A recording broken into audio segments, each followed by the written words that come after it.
मंगलवार बजाज फाइनेंस के share holders के लिए वाकई में मंगल साबित हुआ है।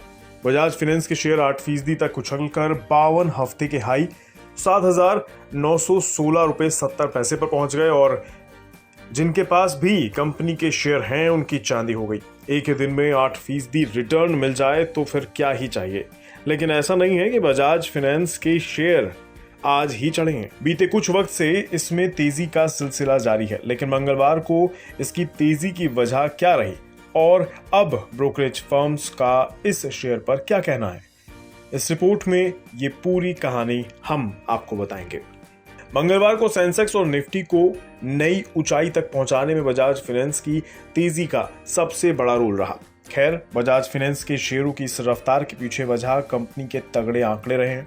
एनबीएफसी ने कहा है कि मौजूदा फिजिकल ईयर 2023-24 की पहली तिमाही में उसके दिए गए नए लोन्स 34% बढ़कर 99.4 लाख पर पहुंच गए।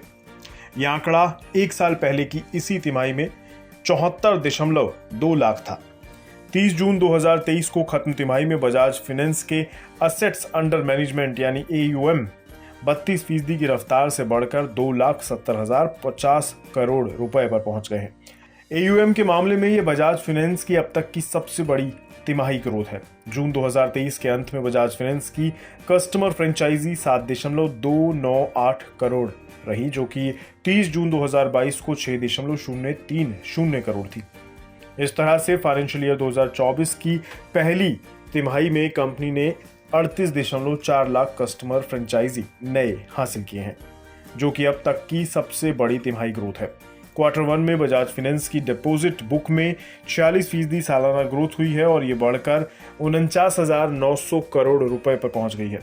बस इन्हीं तगड़े तिमाही आंकड़ों ने बजाज फाइनेंस के शेयरों को पंख लगा दिए हैं और शेयरों में 8% का उछाल आ गया है। तो अब बताते हैं आपको ब्रोकरेज फर्म बजाज फाइनेंस पर क्या कहती हैं। ग्लोबल ब्रोकरेज हाउस CLSA ने बजाज फाइनेंस के EPS अनुमान को 5 से 6% बढ़ा दिया है। CLSA ने इस स्टॉक के लिए अपनी सिफारिश को आउट परफॉर्म से अपग्रेड कर बाय कर दिया है। इतना ही नहीं, CLSA ने बजाज फाइनेंस के शेयरों के लिए टारगेट प्राइस को भी 6,600 रुपए से बढ़ाकर 9,000 रुपए कर दिया है।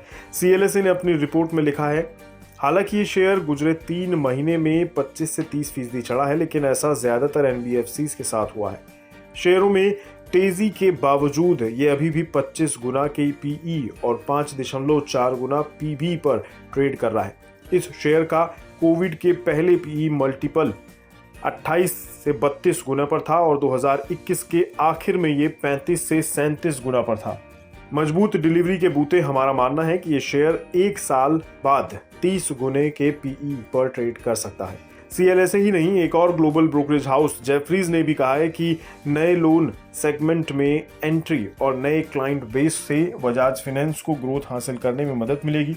जेफरीज ने कहा है कि NBFCs हमारे पसंदीदा बने हुए हैं और बजाज फाइनेंस हमारे टॉप पिक्स में शामिल है। जेफरीज ने इस शेयर पर अपनी बाय रेटिंग कायम रखी है और इसके लिए 8,310 रुपए का टारगेट प्राइस रखा है। मंगलवार को कारोबार बंद होने पर बजाज फाइनेंस के शेयर 7.30% चढ़कर 7,868 करोड़ रुपए पर बंद हुए हैं। हालांकि परफॉर्मेंस की बात करें तो महज 5 दिन में ही ये शेयर 12.18% चढ़ा है। 2023 में अब तक इस शेयर ने इन्वेस्टर्स को 20% रिटर्न दिया है। बीते एक साल की बात करें तो बजाज फाइनेंस के शेयरों ने करीब 39% रिटर्न इन्वेस्टर्स को दिया है। 5 साल में बजाज फाइनेंस ने 235% रिटर्न देकर इन्वेस्टर्स को मालामाल किया है। खैर, मंगलवार को बजाज फाइनेंस के शेयर ने इन्वेस्टर्स की बल्ले बल्ले करा दी और अब देखना ये होगा कि ये स्टॉक आगे चलकर इन्वेस्टर्स को कितनी कमाई कराता है। बिज़ तक प्रीमियम, यहाँ आपको मिलेंगे ढेरों फायदे, तो आज ही YouTube पर ज्वाइन करें। बिज़ तक प्रीमियम मेंबरशिप 159 रुपए से शुरू।